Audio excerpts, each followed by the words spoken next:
아줌마 몸매 좋은데? 설악산에서 등산객에게 성희롱과 갑질을 일삼던 조폭들. 하지만 그들이 건드린 그녀의 정체는 대한민국 최정예 707 특전사 출신 현역 준장이었고, 양아치 같던 범죄 이력이 있는 조폭들을 개박살내는 이야기입니다. 영상 시청하시기 이전에 구독과 좋아요 부탁드립니다. 저희에게 큰 힘이 됩니다. 가을의 정취가 완연한 설악의 공기는 수정처럼 맑고 차가웠다. 단풍은 절정을 향해 치닫고 있었고, 울산 바위를 향하는 등산로에는 오색 빛깔의 물감을 풀어놓은 듯한 풍경이 파노라마처럼 펼쳐졌다. 평일 오전의 한적함 속에서 한지민은 깊고 고른 숨을 내쉬며 흘길을 밟아 나갔다. 그녀의 나이는 40 중반을 넘었지만 등산복 아래로 드러난 다부진 몸매와 군더더기 없는 움직임, 그리고 화장기 없는 앳된 얼굴은 30 초반이라 해도 믿을 정도였다. 길게 묶은 머리카락이 걸음걸이에 맞춰 경쾌하게 흔들렸다. 그녀에게 등산은 단순한 취미가 아니었다. 온갖 소음과 긴장으로 가득 찬 일상을 벗어나 오롯이 자신과 마주하고 자연의 거대한 질서 속에 스스로를 녹여내는 신성한 의식과도 같았다. 육군 준장 한지민. 대한민국 최정예 특수부대인 707 특수임무단 최초의 여성 팀장 출신이자 현재는 특수전사령부의 핵심 참모로 복무 중인 살아있는 전설. 그녀의 어깨에 달린 별의 무게는 웬만한 남성 군인들조차 감히 가늠하기 힘든 땀과 피 그리고 희생으로 만들어진 것이었다. 하지만 지금 이 순간 설악의 품에 안긴 그녀는 그저 산을 사랑하는 평범한 등산객일 뿐이었다. 흔들 바위를 지나 잠시 숨을 고르던 그녀의 귓가에 평화로운 산의 정적을 깨는 거슬리는 소음이 들려왔다. 고성과 욕설, 그리고 무언가 부서지는 듯한 파열음이었다. 미간을 살짝 찌푸린 그녀는 소리가 들려오는 방향으로 시선을 돌렸다. 등산로에서 살짝 벗어난 너른 바위 근처였다. 호기심보다는 불길함이 먼저 고개를 들었다. 그녀는 등산 스틱을 고쳐 쥐고 소리의 근원지를 향해 조용히 발걸음을 옮겼다. 나뭇가지 사이로 시야가 트이자 눈살이 찌푸려지는 광경이 펼쳐졌다. 누가 봐도 불량해 보이는 무리 5-6명의 남자들이 예수는 좋게 넘어 보이는 노인 한 명을 둘러싸고 위협하고 있었다. 그들은 통일된 작업복을 입고 있었지만 옷차림보다는 험악한 인상과 문신이 먼저 눈에 들어왔다. 영감님, 우리가 좋게 말할 때 들으시오. 여긴 우리 설악환경개발에서 관리하는 구역이야. 안전하게 등산하시려면 통행료 겸 안전관리비를 내셔야 한다고. 중심에 선 덩치가 산만 한 남자가 비열한 웃음을 흘리며 말했다. 그의 이름은 마석철, 스스로를 설악환경개발의 대표라 칭하는 자였다. 하지만 그 실체는 속초 지역을 기반으로 활동하는 조직폭력배 마두사파의 행동대장이었다. 노인은 허리가 굽고 얼굴에는 검버섯이 피어 있었지만 눈빛만은 젊은이 못지않게 형형했다. 그는 지팡이를 굳게 쥔 채 한치의 물러섬도 없이 버티고 섰다. 이게 무슨 해괴한 소리요? 국립공원이 언제부터 당신들 사유지가 됐단 말이오? 엄연한 불법 행위요. 불법? 하하. 영감님, 세상 물정 너무 모르시네. 우리가 여기서 등산객들 안전 지켜주고 길도 닦고 하는데 이게 다 돈 들어가는 일이거든. 자, 잔말 말고 10만 원만 내고 가쇼. 괜히 우리 성질 돋우지 말고. 마석철의 부하 중 하나가 노인의 배낭을 거칠게 잡아챘다. 노인이 저항하며 지팡이를 휘둘렀지만 젊고 힘 좋은 장정들을 당해낼 수는 없었다. 결국 그는 힘에 밀려 거친 바닥에 나뒹굴었고 배낭은 속절없이 열리며 내용물이 쏟아져 나왔다. 보온병과 도시락, 그리고 낡은 수건 따위였다. A씨, 가진 것도 없는 거지 영감이었네. 부하가 침을 뱉으며 쏟아진 도시락을 발로 짓밟았다. 그 순간 노인의 눈에 이체가 서렸다. 분노와 슬픔이 뒤섞인 깊은 절망감이었다. 그 모든 광경을 지켜보던 한지민의 눈빛이 차갑게 가라앉았다. 그녀는 더 이상 망설이지 않았다. 성큼성큼 그들에게 다가간 그녀는 바닥에 쓰러진 노인에게 먼저 다가가 그의 팔을 부축했다. 어르신 괜찮으십니까? 부드럽지만 단단한 목소리였다. 갑작스러운 그녀의 등장에 마석철 무리는 잠시 당황한 듯 했다. 그들의 시선은 곧 한지민의 머리부터 발끝까지를 훑었다. 몸에 딱 붙는 등산복 위로 드러난 탄탄한 몸매, 그리고 젊고 매력적인 얼굴. 그들의 눈빛에 음흉한 기운이 감돌기 시작했다. 마석철이 껄렁한 미소를 지으며 한지민에게 다가왔다. 오, 어디서 이런 미인이 나타났나? 아가씨, 여긴 위험한데 왜 끼어들어? 저 영감이랑 일행이야? 한지민은 마석철의 시선을 피하지 않고 정면으로 마주했다. 그녀는 쓰러진 노인을 완전히 일으켜 세운 뒤 그의 등 뒤에 서서 나직하게 말했다. 일행은 아닙니다. 하지만 어르신께 이러는 건 명백한 잘못이죠. 국립공원에서 통행료를 받는 건 불법입니다. 당장 그만두고 사과하세요.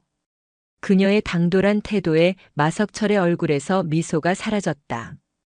대신 어이없다는 듯한 헛웃음이 터져나왔다. 하, 이 아가씨가 뭘 모르네. 야, 너 몇 살이야? 어디서 어른들 일에 끼어들어서 훈계질이야? 나이는 그쪽이 알 필요 없습니다. 다시 한번 말하지만 어르신께 사과하고 이 자리에서 떠나세요. 경찰에 신고하기 전에. 경찰이라는 말에 마석철의 부하들이 키득거리기 시작했다. 마치 세상에서 가장 재미있는 농담을 들었다는 듯한 반응이었다. 마석철은 한 걸음 더 다가와 한지민의 얼굴을 빤히 들여다보았다. 역한 술 냄새와 담배 냄새가 확 풍겨왔다. 경찰? 아가씨, 우리가 경찰이랑 얼마나 친한지 알면 깜짝 놀랄 텐데. 그나저나 가까이서 보니 더 예쁘네. 아줌마야, 누나야? 몸매도 아주 죽이는데? 노골적인 성희롱이었다. 한지민의 눈썹이 미세하게 꿈틀거렸다. 그녀의 내면에서 무언가 차갑고 단단한 것이 끓어오르기 시작했다. 하지만 그녀는 여전히 평정심을 유지했다. 지금은 감정을 드러낼 때가 아니었다. 그녀는 상대의 전력과 의도를 파악하고 최적의 대응 시점을 찾아야 했다.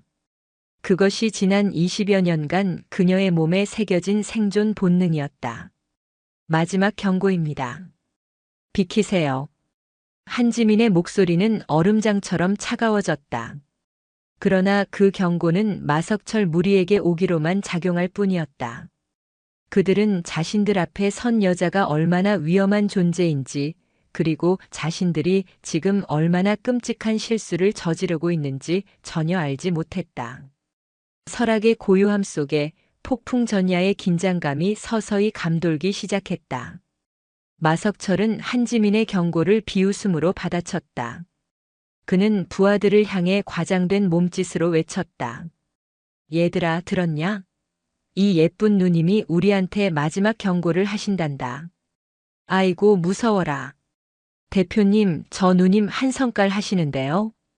성깔 있는 여자가 침대에서도 죽인다던데 한번 확인해 볼까? 저질스러운 농담이 오가고 그들은 히히덕거리며 한지민을 포위하듯 애워쌌다.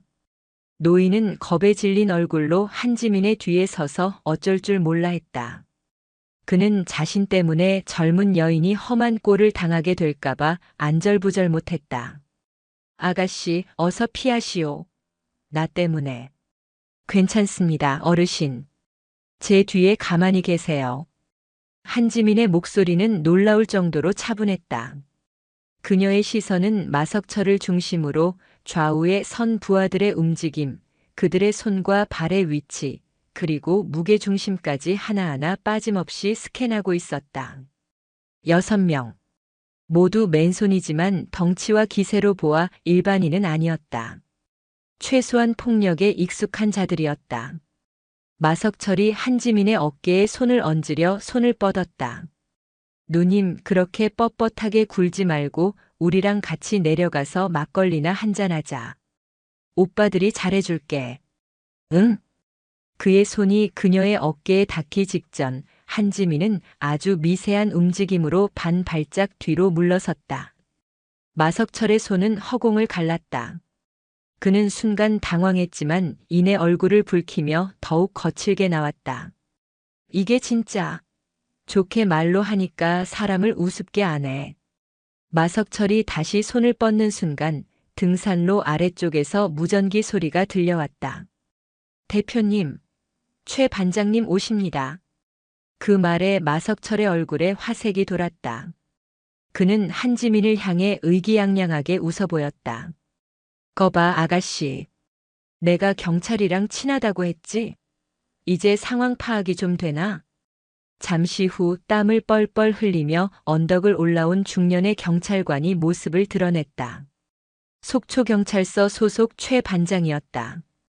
그는 마석철 무리와 한지민 그리고 노인을 번갈아 보더니 못마땅한 표정을 지었다.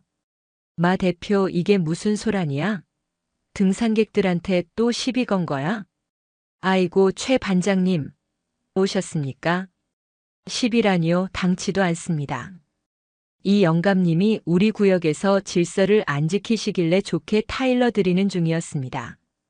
그런데 이 아가씨가 갑자기 끼어들어서는 다짜고짜 경찰에 신고한다며 협박을 하지 뭡니까? 최 반장의 시선이 한지민에게 향했다. 그는 위아래로 그녀를 훑어보더니 권위적인 목소리로 말했다. 아가씨, 신분증 좀 봅시다.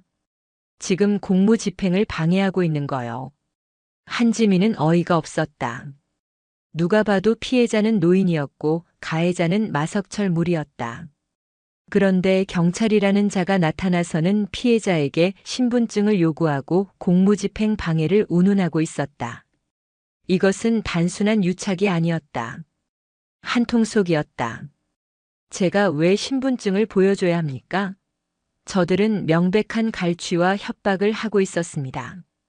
경찰이라면 저들을 체포해야 하는 것 아닙니까? 지금 나한테 수사 지휘라도 하는 거요? 내가 알아서 판단할 테니 시키는 대로 신분증이나 내놓으라고. 최 반장의 목소리가 높아졌다. 그는 노골적으로 마석철의 편을 들었다. 이제 상황은 명백해졌다. 이들은 법의 보호를 기대할 수 없는 고립된 공간에서 공권력이라는 가면을 쓴 늑대들과 마주하고 있었다. 한지민은 더 이상 대화가 무의미하다고 판단했다. 그녀는 조용히 노인의 귓가에 속삭였다. 어르신, 잠시만 눈을 감고 계십시오. 그리고 그녀는 최 반장을 향해 말했다. 좋습니다. 신분증을 보여드리죠. 하지만 그 전에 당신들이 저지른 불법 행위에 대한 증거부터 확보해야겠습니다. 말이 끝나기가 무섭게 한지민은 자신의 스마트폰을 꺼내 들고 동영상 녹화 버튼을 눌렀다. 그녀의 갑작스러운 행동에 최 반장과 마석철의 얼굴이 굳어졌다. 이게 지금 뭐 하는 짓이야? 당장 그거 안 꺼. 마석철의 부하 중 하나가 그녀의 스마트폰을 낚아채려 달려들었다. 바로 그 순간이었다. 지금까지 미동도 없이 서 있던 한지민의 몸이 섬광처럼 움직였다. 그녀는 달려드는 남자의 손목을 가볍게 잡아채 비틀었다. 우두둑하는 소름 끼치는 소리와 함께 남자의 입에서 비명이 터져 나왔다. 동시에 그녀의 반대편 손이 남자의 명치에 정확히 꽂혔다. 억하는 소리와 함께 남자는 숨을 토해내며 그대로 바닥에 쓰러져 의식을 잃었다. 모든 것이 눈 깜짝할 사이에 일어났다.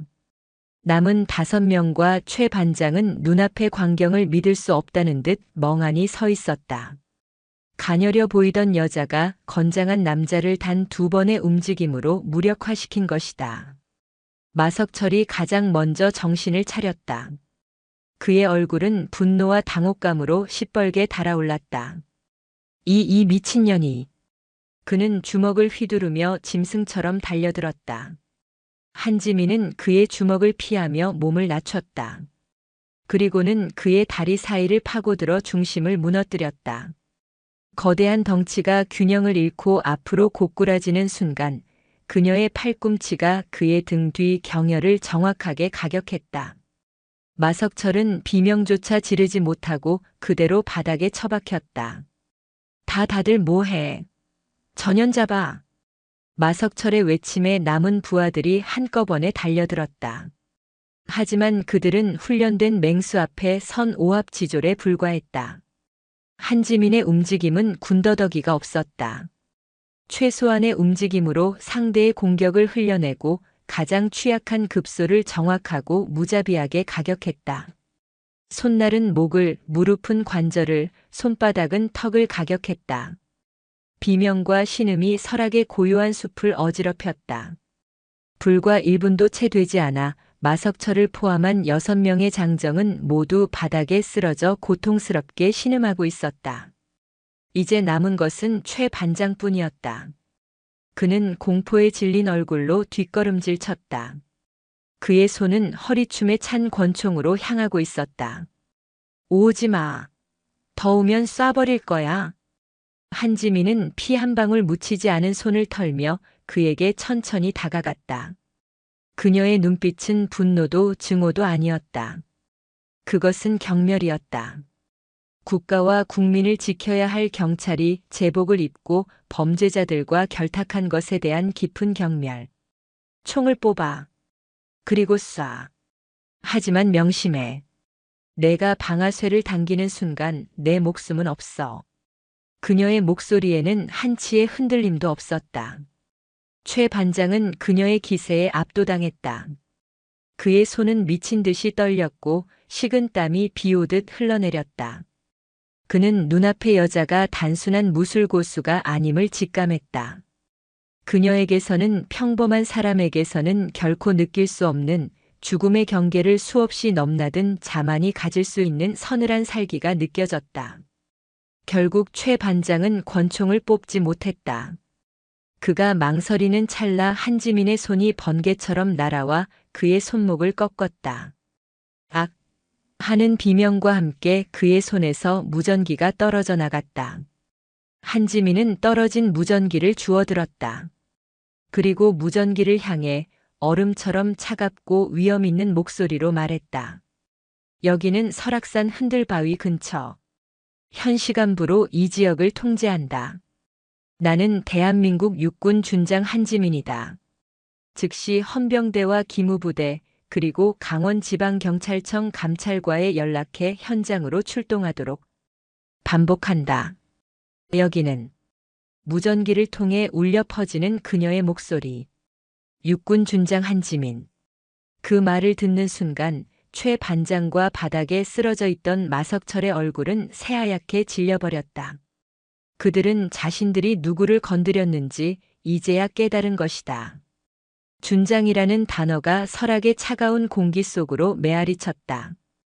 바닥에 쓰러져 신음하던 마석철 무리는 고통도 잊은 채 얼어붙었다.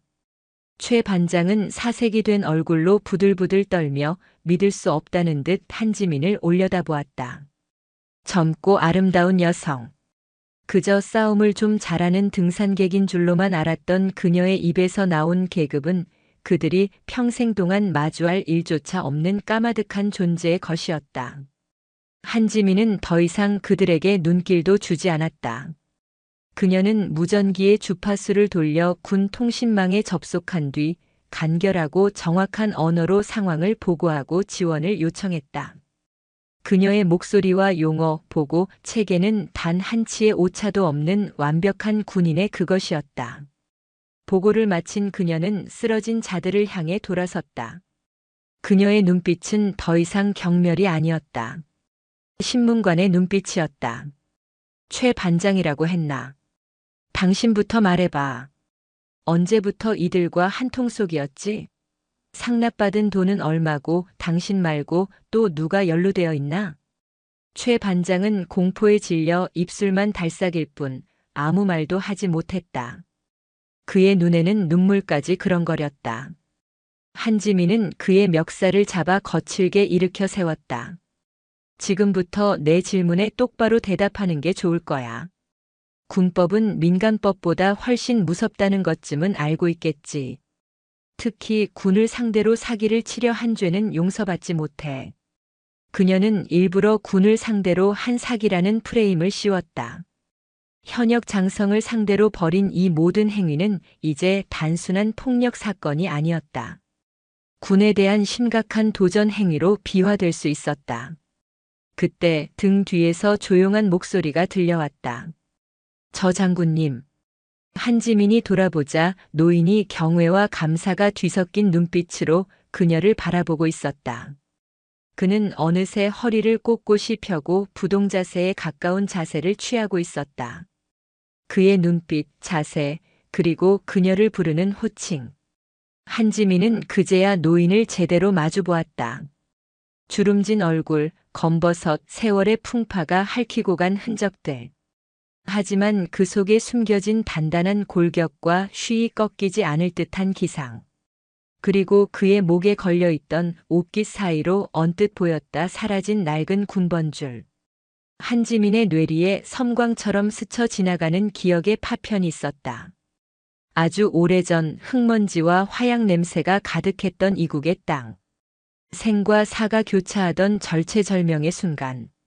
그녀는 노인의 얼굴을, 특히 그의 눈빛을 뚫어져라 쳐다보았다. 어르신 성함이 어떻게 되십니까? 예비역 육군 중사 박원철입니다. 박원철.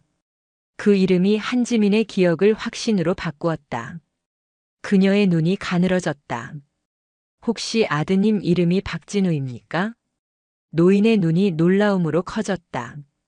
제 아들을 어떻게 아십니까? 한지민은 최 반장의 멱살을 놓고 박원철 중사에게 다가갔다. 그녀의 목소리가 미세하게 떨리고 있었다. 10수년 전 아프가니스탄에서 박진우 상병을 기억합니다.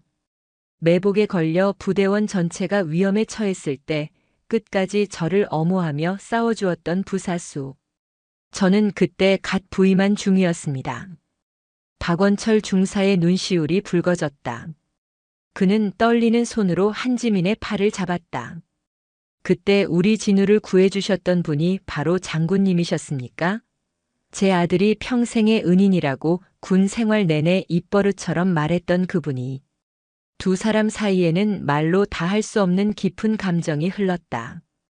과거의 인연이 전혀 예상치 못한 장소와 시간에서 기적처럼 이어진 것이다. 한지민은 박원철 중사의 손을 마주 잡았다.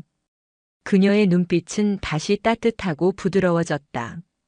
진우는 지금 어디 있습니까? 잘 지냅니까? 그 질문에 박원철 중사의 얼굴에 드리워졌던 반가움이 순식간에 어둠으로 변했다. 그는 고개를 떨구었다. 그놈이 기자입니다. 시사주간지 기자인데. 그의 목소리가 잠겨 나왔다. 이 지역의 부정부패, 특히 경찰과 조폭의 유착관계를 취재하고 있었습니다. 마석철 저놈들과 최 반장 같은 놈들의 비리를 파헤치고 있었지요. 그런데 일주일 전부터 연락이 끊겼습니다. 한지민의 심장이 철렁 내려앉았다. 그녀는 바닥에 쓰러진 마석철에게로 시선을 돌렸다. 이제 모든 퍼즐 조각이 맞춰지고 있었다. 이들이 단순히 등산객을 상대로 돈이나 뜯는 좀도둑 수준이 아니라는 것. 박원철 중사를 위협한 것은 그의 아들 박진우 기자의 행방과 관련이 있을 것이라는 것. 마석철. 똑바로 쳐다봐. 한지민의 목소리는 지옥의 심연에서 울려오는 듯 차갑고 낮았다. 박진우 기자 어디 있어? 마석철은 겁에 질려 눈을 피했다. 하지만 한지민의 기세는 그가 감히 저항할 수 있는 수준이 아니었다. 그녀는 마석철의 턱을 잡아 강제로 자신과 눈을 맞추게 했다. 내가 입을 열지 않으면 내 남은 인생은 사회 구경은커녕 군 교도소 가장 깊은 독방에서 썩게 될 거야. 나는 그걸 가능하게 할 힘이 있어. 마지막 기회다. 박진우 기자 어디 있지? 공포는 인간의 이성을 마비시킨다. 마석철은 눈앞의 여군 장성이 단순한 협박을 하는 것이 아님을 본능적으로 깨달았다. 그는 떨리는 목소리로 간신히 입을 열었다. 폐광 근처 폐광에 가뒀습니다. 살아있나? 예, 아직은. 그 순간 박원철 중사의 입에서 울음 섞인 절규가 터져 나왔다. 한지민은 그의 어깨를 단단히 붙잡아 주었다. 그리고 마석철을 향해 다시 물었다. 안내해. 이제 상황은 단순한 폭력 사건을 넘어 납치 및 감금 사건으로 번졌다. 그리고 그 중심에는 그녀의 옛 부하이자 생명의 은인이었던 아들을 둔 아버지가 있었다. 이것은 더 이상 공적인 임무가 아니었다. 그녀에게는 반드시 지켜야 할 부하와 그 가족에 대한 숭고한 책임이 더해진 개인적인 사투가 되었다. 그녀는 자신의 등산 배낭에서 작은 구급 키트와 로프를 꺼내며 전투를 앞둔 군인처럼 결연한 표정을 지었다. 설악의 가을 풍경은 어느새 비장한 전쟁터의 배경이 되어 있었다. 시간이 멈춘 듯 했다. 설악의 맑은 공기는 한지민이라는 존재가 뿜어내는 서늘한 기운에 잠식되어 팽팽한 긴장감으로 가득 찼다. 그녀의 어깨에 존재하지 않는 별이 그곳에 있는 모두의 숨통을 짓누르는 듯한 착각을 불러일으켰다. 그것은 단순한 계급장이 주는 위압감이 아니었다. 수많은 사선을 넘나들며 죽음과 삶의 경계를 명확히 인식하게 된 자만이 가질 수 있는 존재 자체의 무게였다. 최 반장은 이제 저항은 물론 사고조차 정지된 듯 넋 나간 표정으로 주저앉아 있었다. 그의 머릿속은 준장이라는 단어와 눈앞의 젊은 여성의 모습이 뒤엉켜 제대로 된 판단을 내리지 못했다. 마석철과 그의 부하들은 더했다. 그들은 길바닥의 깡패였다. 그들이 아는 가장 높은 사람은 기껏해야 경찰서장이거나 시의원 정도였다.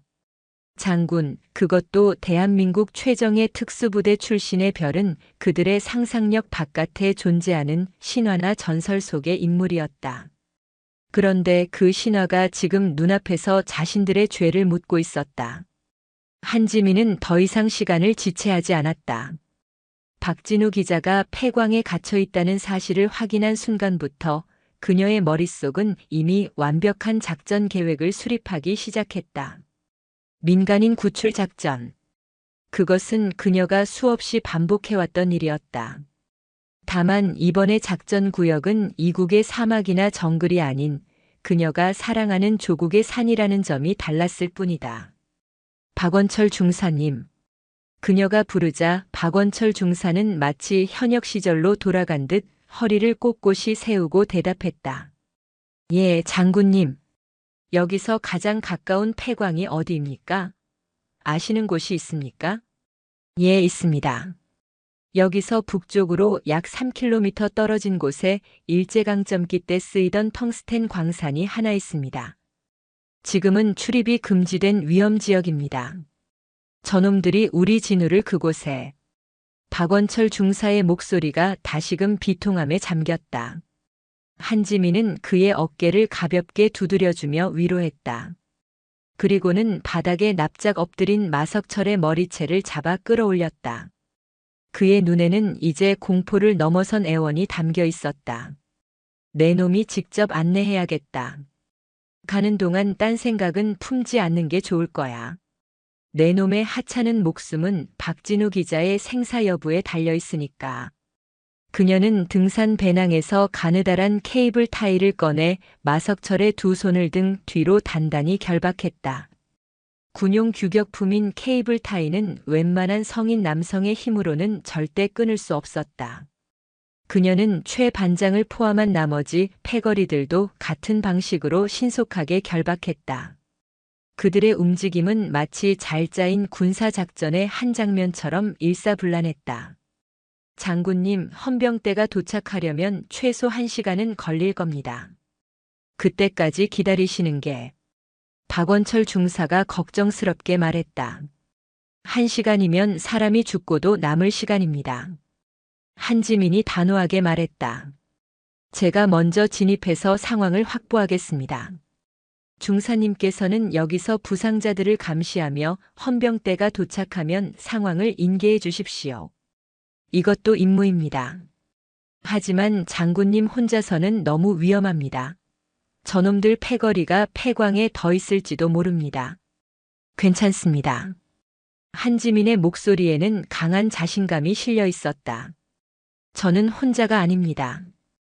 그녀는 자신의 관자놀이를 가볍게 두드렸다. 그 안에는 지난 20여 년간 축적된 수많은 전장의 데이터와 생존 기술, 그리고 반드시 임무를 완수해야 한다는 강철 같은 의지가 담겨 있었다. 그것은 100만 대군보다 더 강력한 그녀만의 군대였다. 한지민은 마석철을 앞세우고 폐광으로 향할 채비를 마쳤다. 그녀가 막 발을 떼려는 순간 등산로 아래쪽에서 다급한 발소리와 함께 2명의 경찰관이 헐레벌떡 뛰어 올라왔다.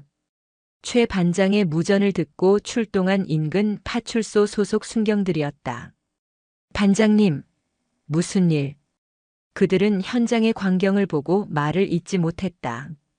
건장한 남자 6명이 케이블 타이에 결박된 채 쓰러져 있고 그들의 상관인 최 반장은 얼굴이 하얗게 질려 있었다. 그리고 그 중심에는 모든 상황을 지휘하는 듯한 한 여성이 서 있었다. 당신 누구요? 이게 다 무슨 짓이야? 젊은 순경이 겁없이 소리치며 허리춤의 권총에 손을 가져갔다. 한지민은 돌아보지도 않고 차갑게 말했다. 강원지방경찰청장에게 연락해. 육군 특수전사령부 한지민 준장이 공무수행 중이니 현장 보존에 협조하고 헌병대 수사에 적극 협조하라고. 내 말이 이해가 안 되면 내 상관 받고. 그녀의 입에서 나온 준장이라는 계급과 특수전사령부 헌병대라는 단어의 무게에 젊은 순경은 순간 얼어붙었다. 어깨 너머로 상황을 보던 나이든 경사가 사태의 심각성을 깨닫고 황급히 젊은 순경의 팔을 내리며 거수경례를 붙였다. 충성. 죄송합니다. 상황 파악이 늦었습니다. 한지민은 그들에게 더 이상 신경 쓰지 않았다. 그녀는 오직 박진우 기자를 구출하는 것에 모든 신경을 집중했다. 그녀는 결박된 마석철의 등을 등산 스틱으로 툭 치며 명령했다. 앞장서. 가장 빠른 길로 안내해. 1미터라도 돌아가거나 시간을 끌면 내 관절 중 하나를 이 자리에서 분해해 주지. 마석철은 겁에 질려 오줌을 지릴 지경이었다. 그는 고개를 미친 듯이 끄덕이며 비탈길을 따라 등산로를 벗어나기 시작했다. 한지민은 박원철 중사에게 다시 한번 부탁의 눈빛을 보낸 뒤 마석철의 뒤를 따라 험준한 숲속으로 사라졌다. 그녀의 발걸음은 낙엽을 밟는 소리조차 거의 내지 않을 정도로 가볍고 신속했다. 마치 먹잇감을 추적하는 흑표범처럼 조용하고 위협적이었다. 남겨진 박원철 중사는 자신의 눈앞에서 벌어진 일이 마치 꿈처럼 느껴졌다. 10수년 전 아들의 목숨을 구해주었던 젊은 여장교가 이제는 별을 단 장군이 되어 다시 한번 자신의 아들을 구하기 위해 적진으로 향하고 있었다. 그는 뜨거운 눈물을 삼키며 아직 채 가시지 않은 전율 속에서 헌병대가 도착하기만을 간절히 기다렸다. 어깨에 달린 별의 무게는 때로는 누군가에게 삶의 마지막 희망이 되기도 한다는 사실을 그는 온몸으로 깨닫고 있었다. 설악의 겉모습은 평화로웠지만 인적이 끊긴 숲의 내부는 또 다른 얼굴을 하고 있었다. 한지민은 마석철을 앞세워 짐승의 길이나 다름없는 가파른 산비탈을 거침없이 나아갔다. 그녀의 호흡은 조금도 흐트러지지 않았고 시선은 전방과 좌우의 모든 경계를 놓치지 않았다. 마석철은 공포에 쫓겨 비틀거리면서도 등 뒤에서 느껴지는 서늘한 살기에 감히 속도를 늦추거나 딴짓을 할 엄두를 내지 못했다. 약 20분쯤 지났을까 마석철이 덤불이 우거진 한 지점에서 걸음을 멈췄다. 여기입니다. 그가 가리킨 곳에는 수풀과 덩굴로 위장된 낡은 철문이 있었다. 주의 깊게 보지 않으면 그냥 지나치기 십상인 폐광의 입구였다. 입구 주변에서는 축축하고 서늘한 바람과 함께 퀴퀴한 곰팡이 냄새가 흘러나오고 있었다. 한지민은 마석철의 입을 그의 옷자락으로 틀어막고 나무 기둥에 단단히 묶었다. 그리고는 허리에 차고 있던 작은 LED 손전등을 꺼내 입에 물었다. 안에 몇 명 있지? 그녀가 속삭이듯 물었다. 두 명 있습니다. 저희 조직원들입니다. 마석철이 웅얼거리며 대답했다. 한지민은 고개를 끄덕였다. 그녀는 등산화 끈을 고쳐 매고 몸의 관절을 가볍게 풀었다. 심호흡 한 번. 그녀의 눈빛이 순식간에 사냥을 앞둔 맹수의 그것으로 변했다. 어둠 속에서 그녀의 감각은 오히려 몇 배나 더 예민해졌다. 공기의 흐름, 희미한 소리, 냄새의 변화까지도 그녀에게는 중요한 정보가 되었다. 삐걱거리는 낡은 철문을 소리나지 않게 여는 것은 거의 불가능에 가까웠다. 한지민은 문을 여는 대신 문 옆에 부식된 환기구를 이용하기로 결정했다. 성인 남성은 통과하기 힘든 좁은 공간이었지만 유연하고 단련된 그녀에게는 충분했다. 그녀는 소리 없이 환기구 덮개를 제거하고 뱀처럼 몸을 안으로 밀어넣었다. 폐광 내부는 칠흑 같은 어둠과 한기로 가득했다. 손전등 빛이 닿는 곳까지만 시야가 확보될 뿐 그 너머는 미지의 공간이었다. 동굴 벽에서는 끊임없이 물방울이 떨어지는 소리가 들려와 기괴한 분위기를 자아냈다. 그녀는 모든 소리와 움직임을 죽인 채 고양이처럼 부드럽게 앞으로 나아갔다. 얼마 지나지 않아 저 멀리서 희미한 불빛과 함께 사람의 목소리가 들려왔다. 갱도의 갈림길에서 모닥불을 피워놓고 2명의 남자가 화투를 치고 있었다. 그들은 박진우 기자를 감시하는 역할 일터였다. 아, 심심해 뒤지겠네. 마 대표님은 왜 이렇게 안 오시는 거야? 산에서 돈 좀 뜯고 오시겠지. 그나저나 저 기자 양반 꽤나 끈질기던데. 며칠을 굶겼는데도 입을 꾹 다물고 있잖아. 독한 인간이지. 며칠만 더 버티면 큰 돈이 들어온다니까 조금만 참자고. 그들의 대화를 통해 한지민은 박진우 기자가 아직 살아있으며 근처에 감금되어 있다는 확신을 가졌다. 그녀는 손전등을 끄고 완전한 어둠 속으로 몸을 숨겼다. 그리고 바닥에 널려있는 자갈 중 적당한 크기의 것을 2개 집어들었다. 그녀는 먼저 오른쪽 갱도 깊숙한 곳으로 자갈 하나를 힘껏 던졌다. 타타탁. 자갈이 벽에 부딪히고 바닥에 구르는 소리가 갱도 전체에 울려 퍼졌다. 뭐야? 무슨 소리야? 화투를 치던 남자 중 하나가 욕설을 내뱉으며 자리에서 일어났다. 그는 손전등을 들고 소리가 난 오른쪽 갱도를 향해 조심스럽게 다가왔다. 바로 그 순간을 한지민은 놓치지 않았다. 남아있던 다른 남자의 등 뒤로 소리 없이 접근한 그녀는 그의 목을 팔로 감아 기도를 압박하는 동시에 다른 손에 쥔 자갈로 그의 관자놀이를 강하게 가격했다. 윽하는 짧은 신음과 함께 남자는 그대로 정신을 잃고 쓰러졌다. 야, 무슨 일이야? 오른쪽 갱도를 살피러 갔던 남자가 동료의 비명에 놀라 황급히 몸을 돌렸다. 하지만 그가 본 것은 칠흑 같은 어둠뿐이었다. 그가 당황하여 손전등을 이리저리 비추는 순간 어둠 속에서 날아온 자갈이 그의 손전등을 정확히 맞췄다. 쨍그랑 하는 소리와 함께 손전등이 깨지며 갱도는 다시 완벽한 암흑에 휩싸였다. 으악! 누구야? 남자는 공포에 질려 허공에 주먹을 휘둘렀다. 하지만 그의 주먹은 허공만 갈랐다. 한지민은 이미 그의 등 뒤에 있었다. 그녀의 손날이 번개처럼 그의 목덜미를 내리쳤다. 남자는 비명조차 지르지 못하고 그대로 앞으로 고꾸라졌다. 2명의 감시병을 처리하는 데 걸린 시간은 30초도 채 되지 않았다. 완벽한 기습이자 압도적인 실력 차이가 만들어낸 결과였다. 한지민은 쓰러진 남자들의 손전등을 주워들고 그들이 지키고 있던 갱도 안쪽으로 향했다. 갱도 끝에는 낡은 철창으로 막힌 작은 공간이 있었고 그 안에는 한 남자가 웅크리고 있었다. 며칠은 굶은 듯 수척한 얼굴, 찢어진 옷, 먼지와 상처로 뒤덮인 모습이었지만 그 눈빛만은 날카롭게 살아있었다. 박진우 기자였다. 그리고 그의 얼굴에는 아버지 박원철 중사의 모습이 겹쳐 보였다. 박진우 기자?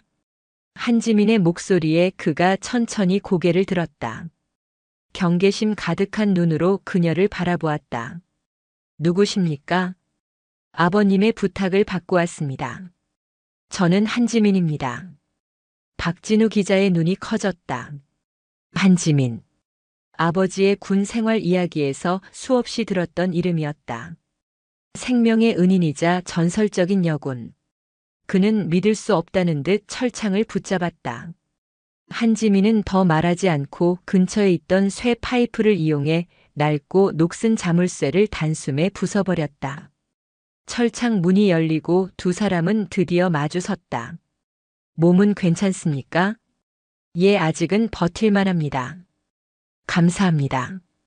정말 감사합니다.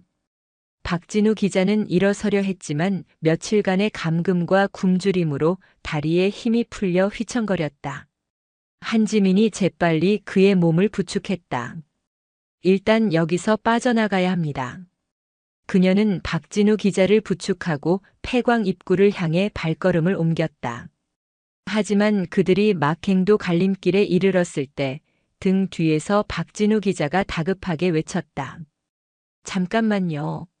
저기 제 취재 수첩이랑 카메라 저놈들이 빼앗아서 저 안쪽에 던져놨는데 그의 수첩과 카메라에는 이번 사건의 핵심 증거가 담겨 있을 터였다. 한지민은 잠시 망설였지만 이내 결심한 듯 박진우 기자를 안전한 곳에 기대게 하고 다시 갱도 안쪽으로 향했다. 바로 그때였다. 쿠르르르릉. 오랜 세월 동안 방치되었던 갱도가 그들의 움직임과 외부 공기의 유입을 견디지 못하고 희미한 진동과 함께 울리기 시작했다. 천장에서 흙먼지와 작은 돌멩이들이 후드득 떨어져 내렸다. 위험합니다. 무너집니다. 박진우 기자가 절박하게 외쳤다. 갱도가 무너지고 있었다. 심판의 시작은 또 다른 거대한 위기의 시작이기도 했다. 천장에서 떨어지는 흙머니가 폭포수처럼 쏟아지고 갱도를 지탱하던 낡은 목재 기둥들이 비명을 지르며 뒤틀리기 시작했다. 거대한 굉음과 함께 갱도 입구 쪽이 완전히 무너져 내렸다. 순식간에 그들은 세상과 단절된 채 살아있는 무덤 속에 갇힌 신세가 되었다. 손전등 빛이 먼지로 가득 찬 공기 중에 어지럽게 흩어졌다. 젠장! 박진우 기자의 입에서 절망적인 탄식이 터져나왔다. 구출되었다는 기쁨은 순식간에 사라지고 더 큰 공포가 그의 온몸을 짓눌렀다. 하지만 그의 옆에 선 한지민은 달랐다. 그녀의 얼굴에는 당황한 기색이 전혀 없었다. 오히려 더욱 냉철하고 날카롭게 빛나고 있었다. 괜찮습니다. 아직 방법은 있습니다. 그녀의 침착한 목소리는 공포에 질린 박진우 기자에게 작은 안정감을 주었다. 한지민은 주변을 빠르게 스캔했다. 붕괴는 입구 쪽에서 시작되었지만 아직 안쪽 갱도는 비교적 온전한 상태였다. 그녀는 특수부대에서 생존 훈련을 받을 때 오래된 광산이나 동굴에는 비상 탈출을 위한 환기구나 예비갱도가 여러 개 존재한다는 것을 배웠다. 박 기자, 정신 차려요. 여기서 살아나가고 싶으면 내 말 잘 들어요. 한지민은 박진우의 뺨을 가볍게 두드려 그의 정신을 환기시켰다. 이 광산 구조에 대해 아는 거 있어요? 저놈들이 뭐라고 하던가요? 여기가 아주 복잡하게 얽혀 있다고 길 잃으면 절대 못 찾는다고 했습니다. 그리고 저쪽으로 가면 설악산 관리사무소 옛날 창고랑 연결되는 길이 있다는 말을 얼핏 들은 것 같습니다. 박진우는 필사적으로 기억을 더듬어 말했다. 좋아요. 한지민은 손전등으로 그가 가리킨 방향을 비췄다. 세 갈래의 길이 나타났다. 그녀는 바닥에 엎드려 귀를 대고 공기의 미세한 흐름을 느꼈다. 붕괴되지 않은 길에서는 외부와 연결된 통로를 통해 아주 희미하게나마 공기가 유입되기 마련이었다. 이쪽입니다. 그녀는 망설임 없이 가운데 갱도를 선택했다. 그녀는 쇠약해진 박진우를 부축하며 다시 걷기 시작했다.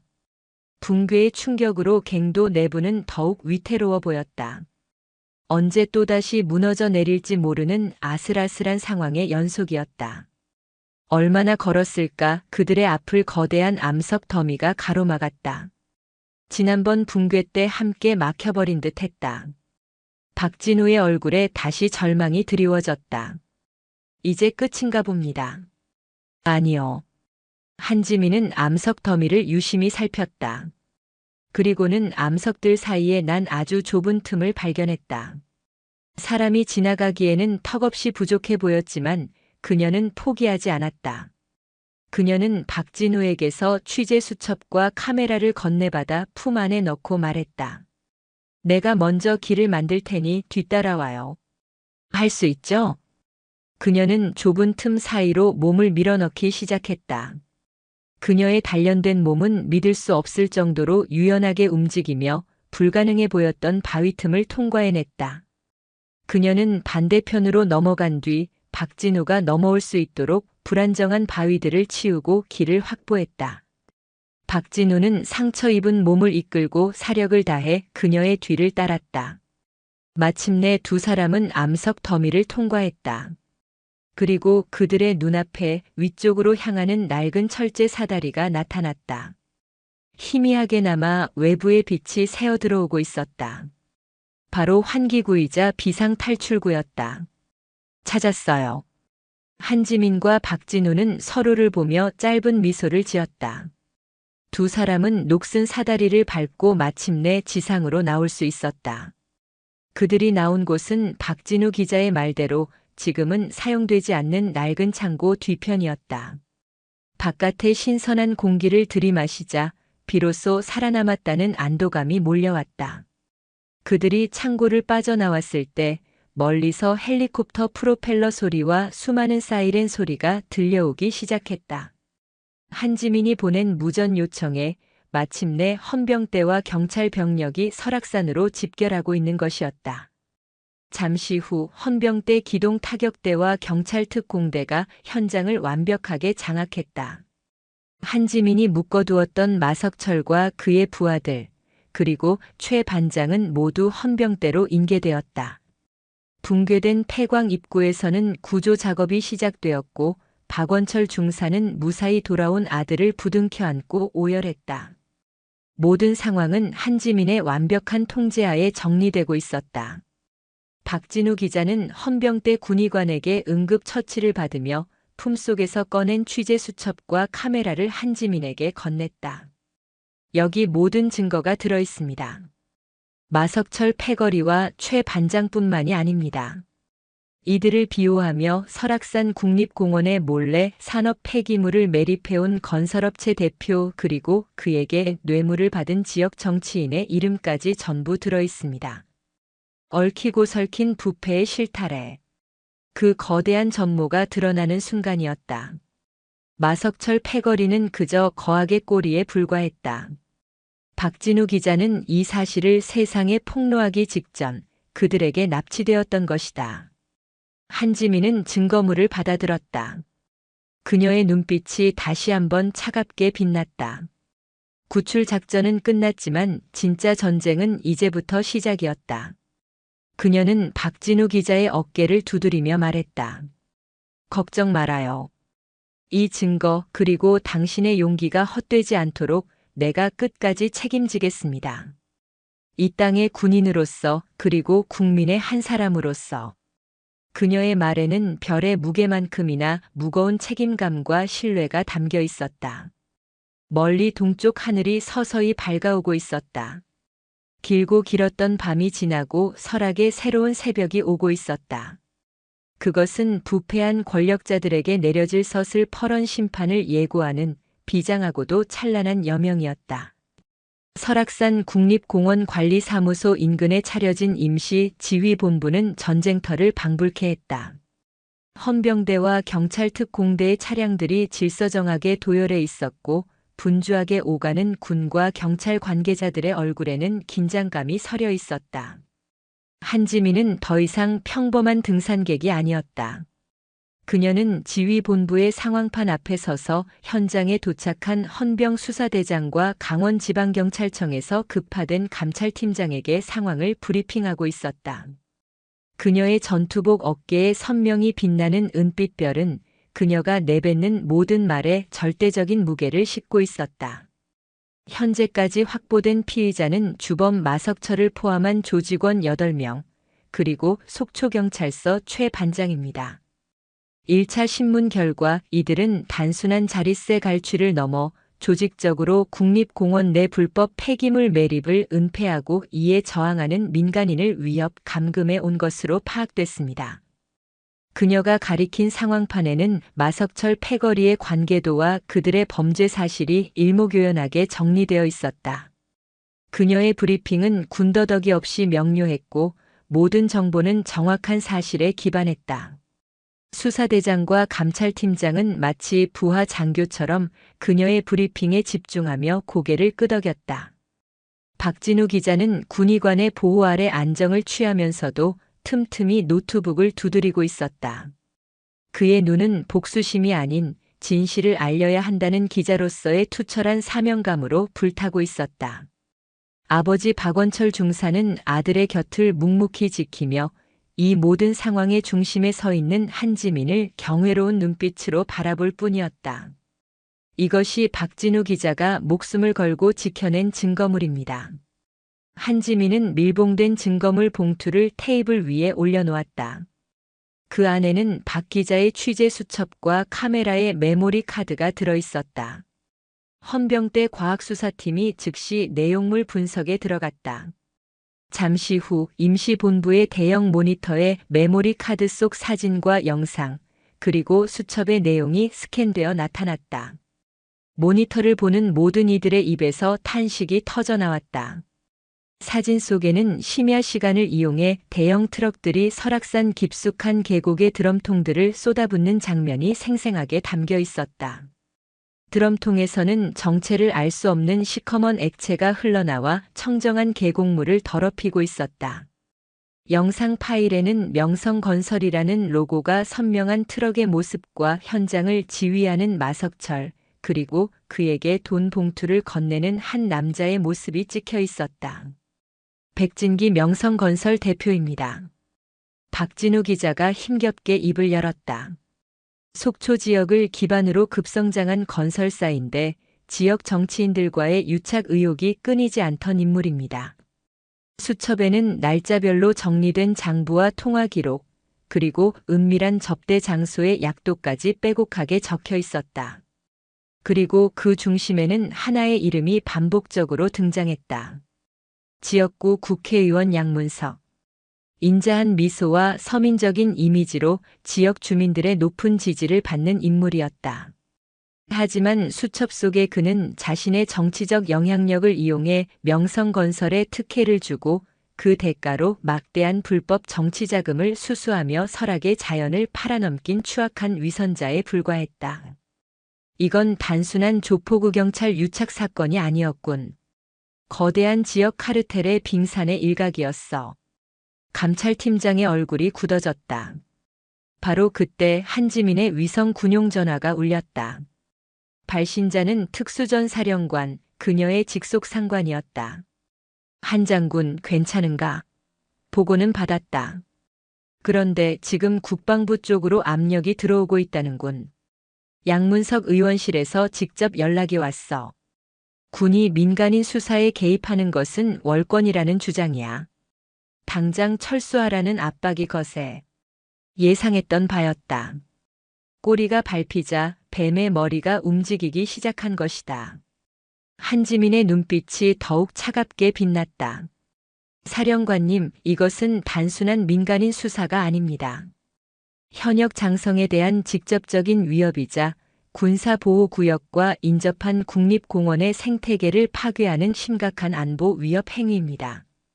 또한 이 사건의 최초 피해자는 군인 가족입니다. 저는 이 사건을 절대 묵과할 수 없습니다. 알았네. 자네의 뜻이 정 그렇다면 나도 최대한 버텨보지. 하지만 시간이 많지 않아. 그들이 본격적으로 움직이기 전에 빼도 박도 못할 증거를 확보해야 하네. 명심하겠습니다. 통화를 마친 한지민은 결심을 굳혔다. 이제부터는 시간과의 싸움이었다. 적들은 이미 상황을 파악하고 증거 인멸에 들어갔을 것이다. 그녀는 더 이상 기다릴 수 없었다. 지금부터 작전을 변경한다. 한지민의 선언에 모두의 시선이 집중되었다. 헌병 수사팀은 즉시 법원으로부터 명성건설 본사와 양문석 의원의 지역 사무실에 대한 압수수색 영장을 발부받도록, 강원경찰청 감찰팀은 속초경찰서 내부 조력자들을 색출하고 백진기와 양문석의 자금 흐름을 추적한다. 그녀는 상황판의 지도를 가리켰다. 그리고 나 한지민은 지금 즉시 기동 타격대 일부를 이끌고 불법 폐기물 매립 현장으로 직접 진입한다. 그들이 증거를 인멸하기 전에 현장을 완벽하게 확보하고 추가 증거를 수집해야 한다. 이것은 단순한 수사가 아니다. 보이지 않는 전선에서 벌어지는 전투다. 그녀의 목소리에는 한치의 흔들림도 없는 결의가 담겨 있었다. 그녀는 책상에 놓인 권총을 집어 홀스터에 차고 방탄조끼를 입었다. 산을 오르던 평화로운 등산객은 온데간데 없었다. 그곳에는 보이지 않는 적을 향해 기꺼이 전쟁을 선포한 대한민국 육군의 장군만이 서 있었다. 그녀가 이끄는 기동 타격대의 군화 소리가 새벽의 정적을 깨고 부패의 심장부를 향해 힘차게 울려 퍼지기 시작했다. 한지민이 이끄는 헌병 기동 타격대의 차량들이 먼지를 일으키며 설악산의 비포장 임도를 질주했다. 어둠이 채 가시지 않은 새벽, 그들의 헤드라이트 불빛은 마치 어둠을 가르는 서슬 퍼런 칼날 같았다. 그녀의 옆자리에는 박진우 기자가 촬영한 사진과 위성 지도를 대조하며 최단 경로를 안내하는 박원철 중사가 앉아 있었다. 아들을 대신해 이 작전에 참여하겠다는 그의 간절한 부탁을 한지민은 거절할 수 없었다. 늙은 예비역 중사와 젊은 현역 장군. 세대를 뛰어넘은 두 군인의 눈빛 속에는 오직 하나의 목표만이 불타고 있었다. 같은 시각 속초 시내에 위치한 명성건설 본사 앞에도 경찰특공대와 수사관들이 도착했다. 동의 특위를 기다려 진행될 압수수색 작전을 위해 건물 주변을 완벽하게 포위하고 있었다. 모든 것은 한지민의 지휘 아래 일사불란하게 움직이고 있었다. 폐기물 매립 현장에 가까워지자 한지민은 모든 차량의 라이트를 끄고 대원들을 하차시켰다. 여기서부터는 도보로 은밀하게 접근해야 했다. 그녀는 야간 투시경을 착용하고 선두에 섰다. 칠흑 같은 어둠 속에서도 그녀의 움직임은 한나처럼 거침이 없었다. 20여 명의 기동 타격 대원들은 한 몸처럼 그녀의 뒤를 따랐다. 그들은 대한민국 최정예 군인들이었다. 하지만 그들의 눈에 비친 한지민은 존경심을 넘어 경외심을 불러일으키는 존재였다. 여성의 몸으로 특전사 최고의 자리에 오른 살아있는 신화. 그 신화가 지금 맨 앞에서 그들의 길을 열고 있었다. 전방 200m 여론 감지. 총 4명. 경계 상태. 한지민이 손짓으로 신호를 보내자 대원들은 즉시 주변 지형에 몸을 숨기고 전투 태세를 갖췄다. 백진기가 고용한 용역 깡패들이 현장을 지키고 있는 것이 분명했다. 그들이 증거 인멸을 위해 이곳에 와 있을 가능성도 배제할 수 없었다. 2개 조로 나뉘어 좌우로 포위 접근한다. 내 신호 전까지 절대 발포하지 말고 제압은 소리 없이 진행한다. 목표는 생포다. 그녀의 명령은 간결하고 정확했다. 대원들은 소리 없이 흩어져 어둠 속으로 스며들었다. 한지민은 박원철 중사를 안전한 후방에 대기시킨 뒤 홀로 가장 위험한 중앙으로 침투했다. 낙엽을 밟는 소리조차 내지 않는 그녀의 발걸음은 유령과도 같았다. 경계병들은 모닥불을 피워놓고 담배를 피우며 잡담을 나누고 있었다. 대표님은 왜 이렇게 닥달이셔? 그냥 포클레인으로 싹 묻어버리면 끝인데. 글쎄 말이야. 무슨 국회의원까지 엮여서 일이 커졌다는 둥. 그들의 등 뒤로 죽음의 그림자가 다가오고 있다는 사실을 그들은 전혀 알지 못했다. 한지민이 손짓 신호를 보내는 순간 작전이 시작되었다. 어둠 속에서 튀어나온 기동 타격대원들이 순식간에 경계병들의 입을 막고 목을 졸랐다. 비명 한 번 지르지 못하고 그들은 힘없이 쓰러졌다. 작전 개시 10초 만에 상황은 끝났다. 한지민은 계곡 아래를 내려다보았다. 그곳에서는 그녀의 예상대로 대형 포클레인 한 대가 땅을 파헤치며 드럼통들을 묻을 준비를 하고 있었다. 증거 인멸이 시작되기 직전 아슬아슬한 순간에 도착한 것이었다. 진입한다. 한지민의 명령과 함께 기동 타격대원들이 계곡 아래로 쏟아져 내려갔다. 포클레인 기사와 현장을 지휘하던 명성건설 직원은 총구를 겨눈 헌병들의 모습에 혼비백산하여 두 손을 들고 무릎을 꿇었다. 현장은 완벽하게 확보되었다. 바로 그때 한지민의 군용 전화가 다시 울렸다. 이번에는 명성건설 본사에 진입한 경찰팀장이었다. 장군님, 보고 드립니다.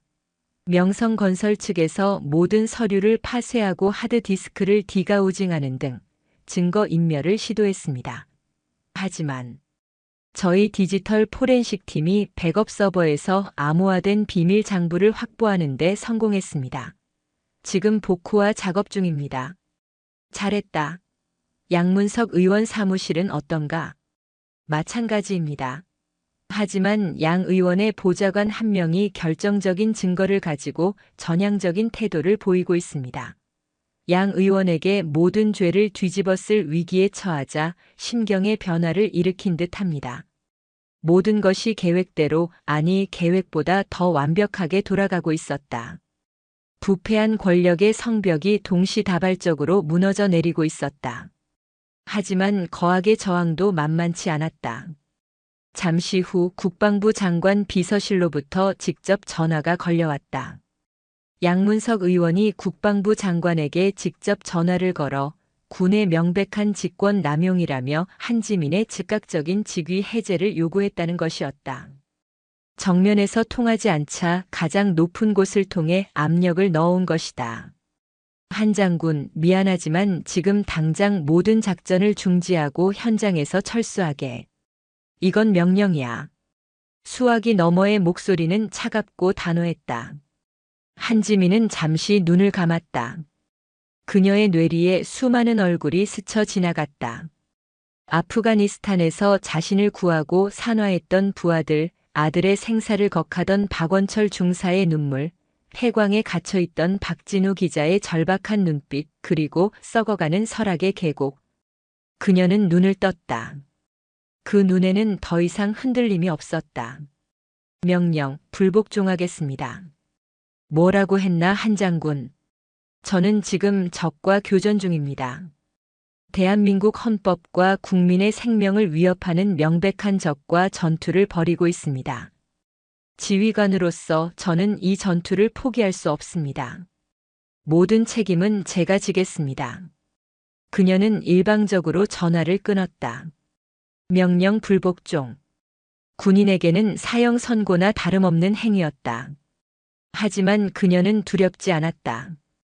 자신의 어깨에 달린 별의 무게는 부당한 명령에 복종하기 위해 존재하는 것이 아니라 지켜야 할 가치를 위해 기꺼이 모든 것을 내던질 때 비로소 빛나는 것임을 그녀는 알고 있었다. 그녀의 결연한 모습에 주변의 모든 대원들은 자신들도 모르게 주먹을 불끈 쥐었다. 그들은 단순한 상하 관계가 아닌 생과 사를 함께하는 전우로서, 그리고 불의에 맞서는 강철 같은 연대로 묶여 있었다. 그 순간 동쪽 하늘을 뚫고 마침내 아침 해가 솟아올랐다. 그 빛은 계곡에 아무렇게나 버려진 유독성 폐기물 드럼통들을 비추었고, 그 옆에는 이 땅의 정의를 지키기 위해 모든 것을 건 강철의 군인들이 서 있었다. 한지민의 명령 불복종 선언은 거대한 파문을 일으켰다. 국방부는 발칵 뒤집혔고 양문석 의원은 이를 빌미로 군의 정치 개입이라며 언론을 통해 맹비난을 퍼부었다. 상황은 그녀에게 극히 불리하게 돌아가는 듯 했다. 하지만 그녀는 흔들리지 않았다. 그녀에게는 확신이 있었다. 진실이라는 가장 강력한 무기와 국민이라는 가장 든든한 아군이 곧 자신의 편에 서주리라는 믿음이었다. 그녀의 믿음은 틀리지 않았다. 군 병원에 입원해 있던 박진우 기자는 한시도 쉬지 않고 노트북을 두드렸다.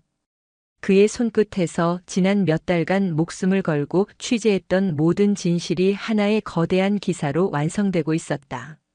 마석철 패거리의 만행, 부패경찰 최 반장의 비호, 명성건설의 불법 폐기물 매립, 그리고 이 모든 것을 조종한 양문석 의원의 추악한 민낯까지.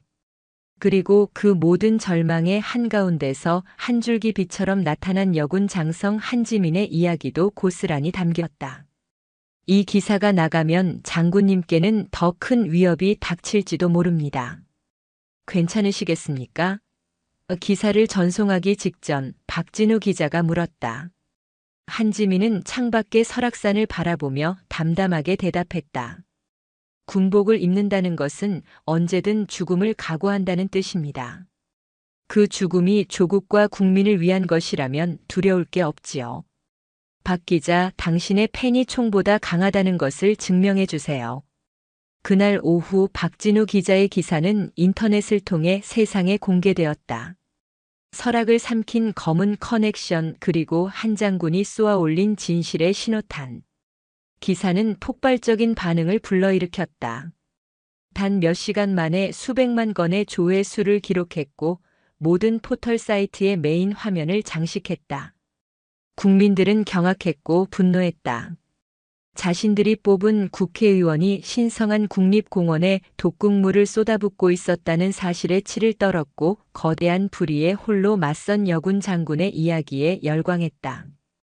여론은 순식간에 들끓었다. 청와대 국민청원 게시판에는 양문석 의원의 즉각적인 파면과 한지민 장군을 보호해달라는 청원이 쇄도했다. 국방부 홈페이지는 서버가 마비될 지경이었다.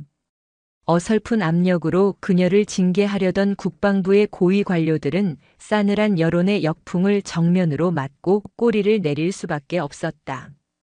궁지에 몰린 것은 양문석 의원이었다.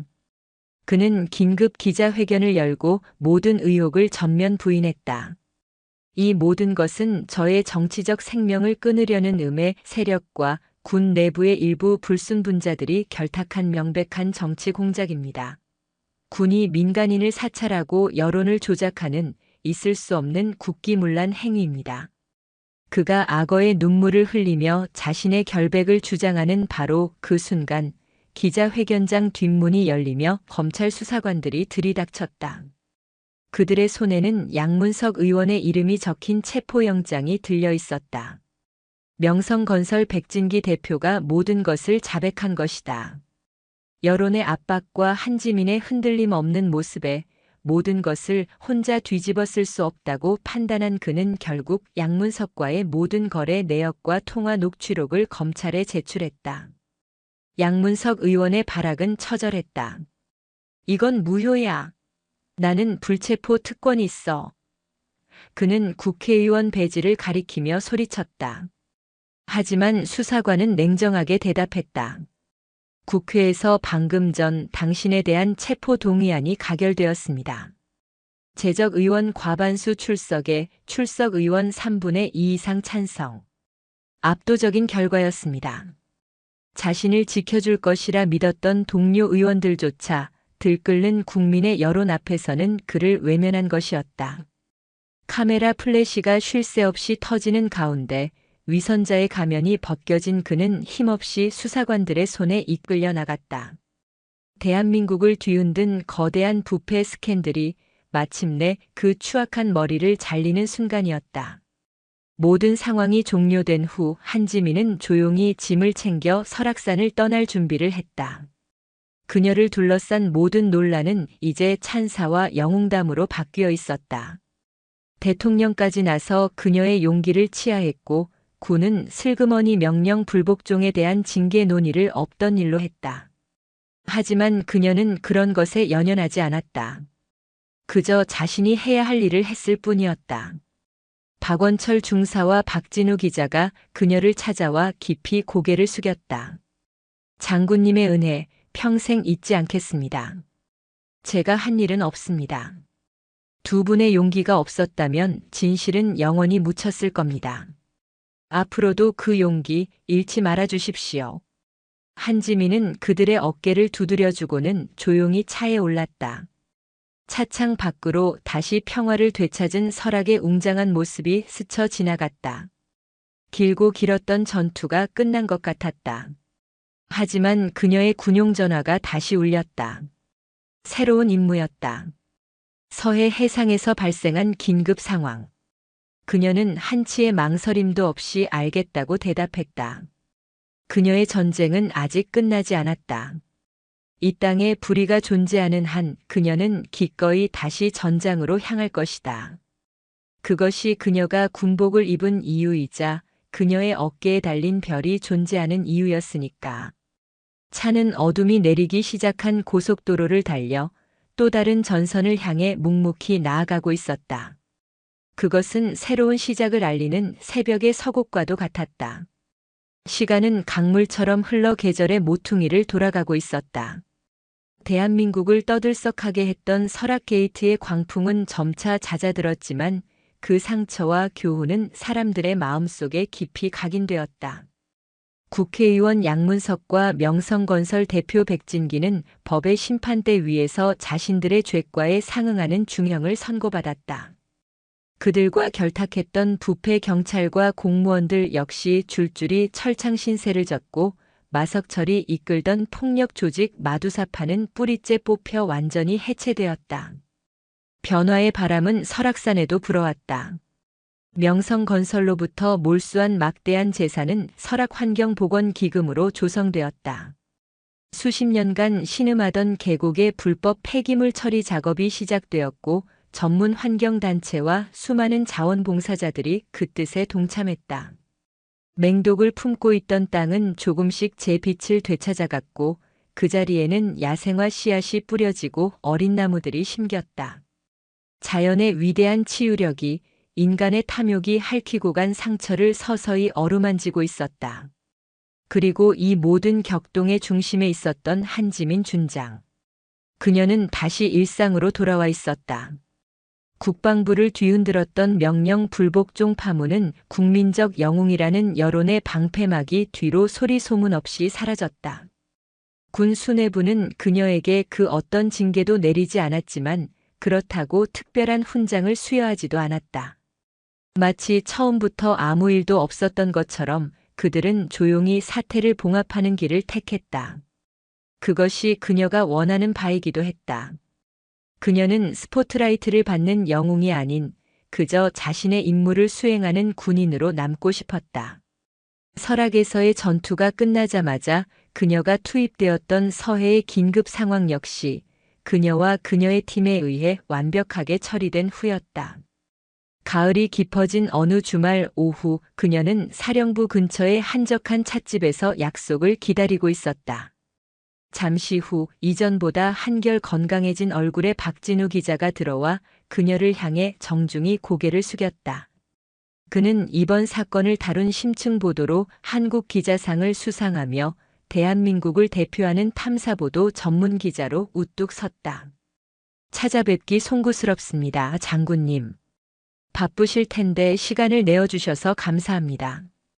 박 기자님이야말로 더 바쁘지 않으십니까? 요즘 방송에도 자주 나오시던데 보기 좋습니다. 한지민이 부드러운 미소와 함께 그를 맞았다.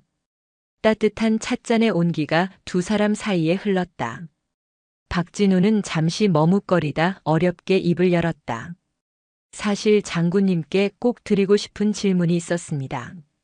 그날 폐광이 무너지고 모든 것이 끝났다고 생각했던 그 순간에도 장군님은 조금도 흔들리지 않으셨습니다. 장관의 직위 해제 압박 속에서도 명령 불복종을 선언하셨고요. 도대체 무엇이 장군님을 그토록 강하게 만드는 것입니까?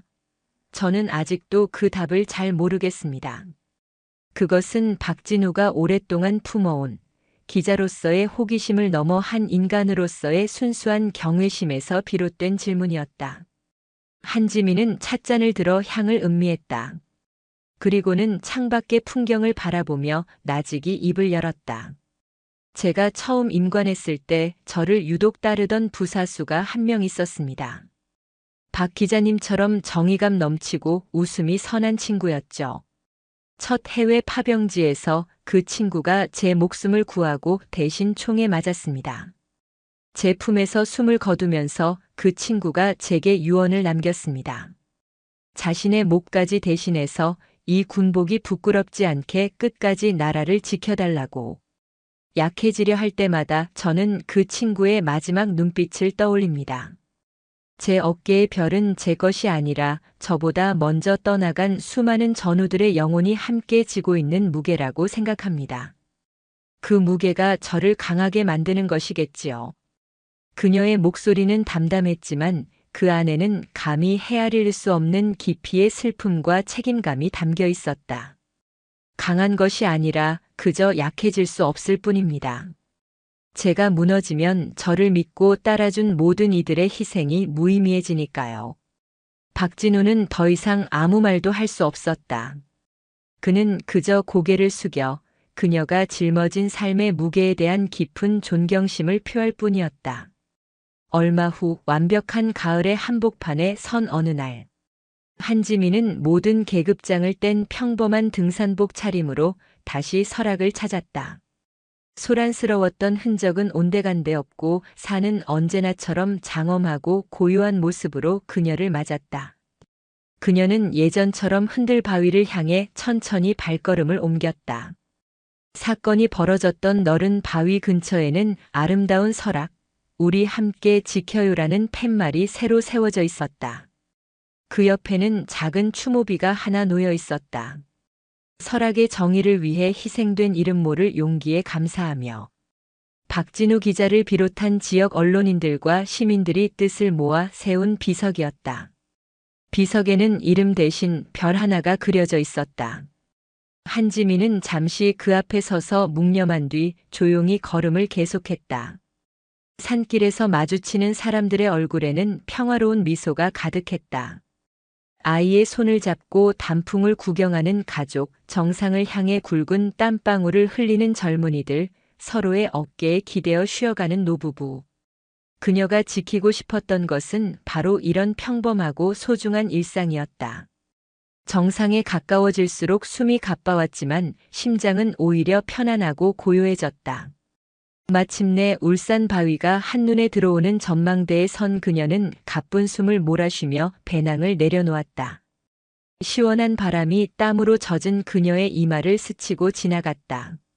눈앞에는 인간의 시간이 아닌 영겁의 세월이 빚어낸 거대한 풍경이 펼쳐져 있었다. 붉고 노랗게 타오르는 단풍의 바다, 그 위로 우뚝 솟은 기암괴석, 그리고 모든 것을 품어 안는 드높은 가을 하늘. 산은 말이 없었다. 그저 수억 년의 시간 동안 그래왔듯이 자신의 품에서 벌어지는 인간들의 희로애락을 묵묵히 지켜보고 있을 뿐이었다. 한지민은 눈을 감았다. 자신을 향해 쏟아졌던 비난과 찬사, 죽음의 위협과 환희의 순간들이 파노라마처럼 스쳐 지나갔다. 그 모든 소란이 이 거대한 자연 앞에서는 한낱 먼지처럼 느껴졌다. 그녀는 깨달았다. 자신이 한 일은 무언가를 창조하거나 심판한 것이 아니었다. 그저 병든 곳의 독을 제거하고 더러워진 것을 닦아내어 자연이 스스로 치유할 수 있도록 아주 작은 도움을 주었을 뿐이라는 것을. 그녀가 다시 눈을 떴을 때 그녀의 눈빛은 수정처럼 맑고 깊어져 있었다.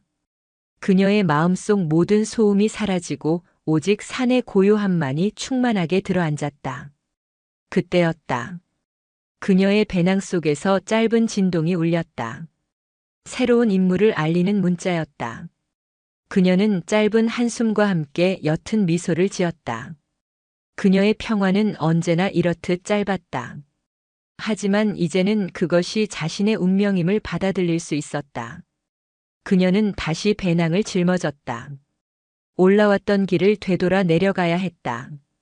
산을 내려가면 그녀는 다시 평범한 등산객에서 대한민국을 지키는 군인으로 돌아가야 한다.